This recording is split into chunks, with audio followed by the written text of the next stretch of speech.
Hello student, first lesson पढ़ रहे हो इस समय अपने बायोलॉजी में एनसीईआरटी बुक का 12th क्लास का।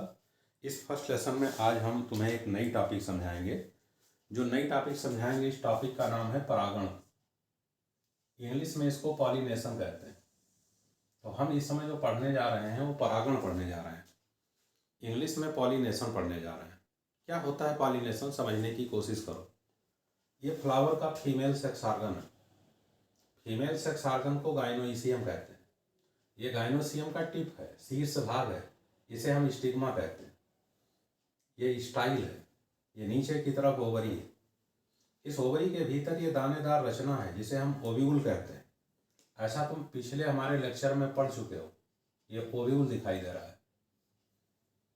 इस ओव्यूल के भीतर एक थैली रूपी स्ट्रक्चर है। इस स्ट्रक्चर को हम एम्ब्रियो सैक कहते हैं, भ्रूण कोश कहते हैं।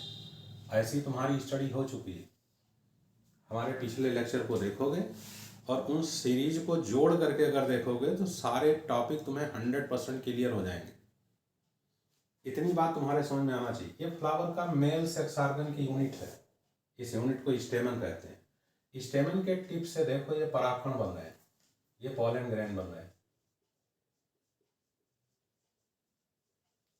इन्हीं पॉलन ग्रेन के भीतर मेल गैमीट बनते हैं। कैसे बनते हैं हम तुम्हें सिखाएंगे। पॉलन ग्रेन के भीतर क्या होता है हमने पिछले लेक्चर में अपने पढ़ा दिया।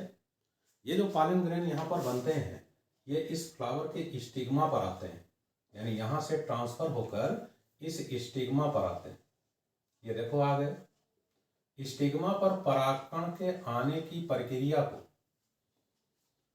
यानी फ्लावर के फीमेल सेक्स ऑर्गन के स्टिग्मा पर पॉलन ग्रेन के आने की प्रक्रिया को हम पॉलिनेशन कहते हैं। यानी इस परागकण का स्टिग्मा पर पहुंचना ही पॉलिनेशन है। ये बहुत ही नेसेसरी इवेंट्स है, बहुत ही आवश्यक क्रिया है। अगर ये क्रिया नहीं होगी तो फ्रूट का फॉर्मेशन नहीं होगा, सीड का फॉर्मेशन नहीं होगा, नया प्लांट नहीं बनेगा। इसलिए पॉलिनेशन पौधों में, जो पुष्पीय पौधे हैं, इनमें एक बहुत ही महत्वपूर्ण प्रक्रिया है। तो ये पॉलिनेशन हो गया। लेकिन पॉलिनेशन की जो क्रिया है वो अनेक विधियों से होती है। जैसे तुमने देखा कि इसी फ्लावर पर नर जनन अंग भी है, इसी फ्लावर पर मादा जनन अंग भी है। इस नर जनन अंग से बना हुआ परागकण इसी फ्लावर पर ट्रांसफर हो गया, तो हम इसे बोलते हैं सेल्फ पॉलिनेशन, स्वपरागण। स्वपरागण को हम ऑटोगैमी भी कहते हैं। यहाँ पर सेल्फ पॉलिनेशन हुआ है, स्वपरागण हुआ है। हम स्वपरागण को ऑटोगैमी भी कहते हैं। लेकिन यहाँ देखोगे ये एक दूसरा प्लांट है, लेकिन ये दूसरा प्लांट है जिस पर ये फ्लावर है, ये एक दूसरा प्लांट है जिस पर ये फ्लावर है। लेकिन ये दोनों प्लांट एक ही जाति के हैं, एक ही स्पीसीज के हैं, यानी अलग अलग जाति के नहीं, एक ही स्पीसीज के हैं। अगर इस प्लांट से के फ्लावर में बने हुए परागकण पॉलन ग्रेन दूसरे प्लांट के फ्लावर पर ट्रांसफर हो जाते हैं, दोनों सेम स्पीसीज हैं, एक ही प्रकार की जाति है, लेकिन फ्लावर यहाँ पर अलग अलग प्लांट पर लगे हुए हैं। अगर इस प्लांट के फ्लावर के परागकण पॉलन ग्रेन दूसरे प्लांट के फ्लावर के स्टिग्मा पर ट्रांसफर हो जाते हैं तो हम इसे क्रॉस पॉलिनेशन कहते हैं। इस क्रॉस पॉलिनेशन को हम जीनोगैमी भी कहते हैं। हिंदी में इसे पर परागण कहते हैं। तो तुमने एक बात सीख लिया कि परागण की क्रिया दो प्रकार की होती है। स्वपरागण होता है, पर परागण होता है, सेल्फ पॉलिनेशन होता है, क्रॉस पॉलिनेशन होता है। सेल्फ पॉलिनेशन एक ही फ्लावर के मेल और फीमेल सेक्स ऑर्गन के बीच में पॉलन ग्रेन का ट्रांसफर होता है।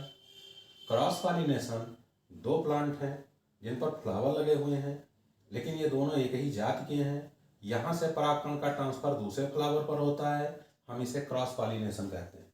देखो ये बहुत ही लेंदी प्रोसेस है, यानी इसकी वैरायटी, इसकी टॉपिक, इसकी सब टॉपिक अनेकों प्रकार की है। तो इनकी स्टडी बहुत डिटेल में अगर करोगे तो बहुत ही लेंदी टॉपिक बनेगा। लेकिन फिर भी हम इनको बहुत ही अच्छे ढंग से एक्सप्लेन करने की कोशिश करते हैं। जैसे अभी हम तुमको समझाएंगे सेल्फ पॉलिनेशन के बारे में, तो तुम्हारे समझ में आ गया ऑटोगैमी। लेकिन कुछ ऐसे फ्लावर होते हैं वो कभी खिलते नहीं हैं, यानी उनके नर और मादा जनन अंग हमेशा दलपुंज से, करोला से बंद रहते हैं। वो फ्लावर कभी खिलते नहीं हैं। जो फ्लावर खिलते नहीं हैं उन फ्लावर को क्लिस्टोगैमस फ्लावर कहते हैं। जो फ्लावर क्लिस्टोगैमस होते हैं उसमें सेल्फ पॉलिनेशन ही होता है, दूसरे प्रकार का पॉलिनेशन नहीं हो सकता है। जैसे एक प्लांट है वियोला, जैसे एक प्लांट है ऑक्जेलिस, जैसे एक प्लांट है कैमिलियाना। ये ऐसे प्लांट हैं जिन पर दो प्रकार के फ्लावर पाए जाते हैं।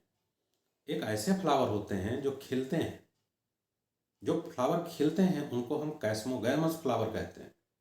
दूसरे फ्लावर इस पर ऐसे भी पाए जाते हैं जो कभी खिलते नहीं, उनको हम क्लिस्टोगैमस फ्लावर कहते हैं। जो क्लिस्टोगैमस फ्लावर होते हैं उसमें हमेशा ऑटोगैमी ही होती, यानी हमेशा उसमें सेल्फ पॉलिनेशन ही होता है, क्योंकि उनमें दूसरे प्रकार का परागण का चांस नहीं होता है। इसीलिए ऐसे हम परागण को क्लिस्टोगैमस कहते हैं। यानी ये जो क्लिस्टोगैमस फ्लावर हैं इनमें जो क्लिस्टोगैमी होती है ये एक प्रकार का सेल्फ पॉलिनेशन है, इसमें क्रॉस पॉलिनेशन की कोई भी चांसेज नहीं होती। लेकिन फिर देखो कुछ ऐसे प्लांट हैं, जैसे एक प्लांट हमने ये दिखाया, इस प्लांट पर ये फीमेल फ्लावर लगा हुआ है और इस प्लांट के टॉप पर ये मेल फ्लावर लगा हुआ है। यानी एक ही प्लांट पर दोनों प्रकार के फ्लावर लगे हुए हैं, मेल फ्लावर भी है और फीमेल फ्लावर भी है। यहां से मेल फ्लावर का पॉलन ग्रेन फीमेल फ्लावर पर ट्रांसफर हो गया। देखो यहाँ दो फ्लावर के बीच में पॉलिनेशन हो रहा है, लेकिन दोनों फ्लावर एक ही प्लांट पर लगे हैं। अगर दोनों फ्लावर एक ही प्लांट पर लगे हैं तो हम इस प्रोसेस को, इस प्रकार के परागण को जिटेनोगैमी कहते हैं। ये जिटेनोगैमी भी एक प्रकार का ऑटोगैमी ही है, क्योंकि एक ही प्लांट पर लगे हुए दो फ्लावर के बीच में ये पॉलिनेशन हो रहा है। लेकिन अगर देखो तो यहां से ये ट्रांसफर हो रहा है, दूसरे फ्लावर पर जा रहा है। अगर दूसरे फ्लावर पर जा रहा है तो एक तरीके से क्रॉस पॉलिनेशन। लेकिन अगर देखा जाए तो इसका जीनिक स्ट्रक्चर, इसका जीनिक स्ट्रक्चर सेम है। अगर ये जीनिक स्ट्रक्चर सेम है तो एक तरीके से सेल्फ पॉलिनेशन। तो हम इसको इसी प्रकार से स्टडी करते हैं, यानी इस मेथड से अगर पॉलिनेशन हो रहा है तो हम इसे जिटेनोगैमी कहते हैं। इस तरीके से तुमने जिटेनोगैमी पढ़ा, क्लिस्टोगैमी पढ़ा, ये सेल्फ पॉलिनेशन की एग्जाम्पल हैं, ऑटोगैमी के एग्जाम्पल हैं।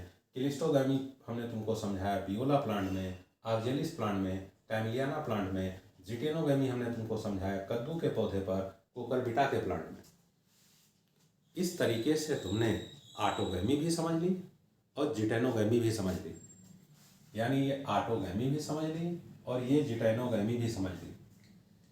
क्लिस्टोगैमी पूर्ण रूप से ऑटोगैमी, लेकिन ये जिटेनोगैमी जो है ये पूर्ण रूप से सेल्फ पॉलिनेशन नहीं है। इसमें कहीं ना कहीं थोड़ा बहुत क्रॉस पॉलिनेशन भी जैसी क्रिया है, क्योंकि ये दो फ्लावर के बीच में हो रहा है। इस तरीके से तुम्हारे समझ में आना चाहिए सेल्फ पॉलिनेशन, तुम्हारे समझ में आना चाहिए स्वपरागण। अगर तुम्हारे समझ में आ गया है कि स्वपरागण की क्रिया कैसे होती है तो बहुत ही अच्छी बात है। इतनी बातें तुम्हारे समझ में आ गई हैं तो अब हम तुम्हें नेक्स्ट टॉपिक समझाएंगे। नेक्स्ट टॉपिक होगा क्रॉस पॉलिनेशन, जिसे पर परागण कहते हैं। पर परागण को हम जीनोगैमी भी कहते हैं। तो हम सीखेंगे क्रॉस पॉलिनेशन, पर परागण, या हम सीखेंगे जीनोगैमी। लेकिन हम इसको अभी बताते हैं और तुम्हें नेक्स्ट वीडियो में बताते हैं कि जीनोगैमी क्या होती है। ओके।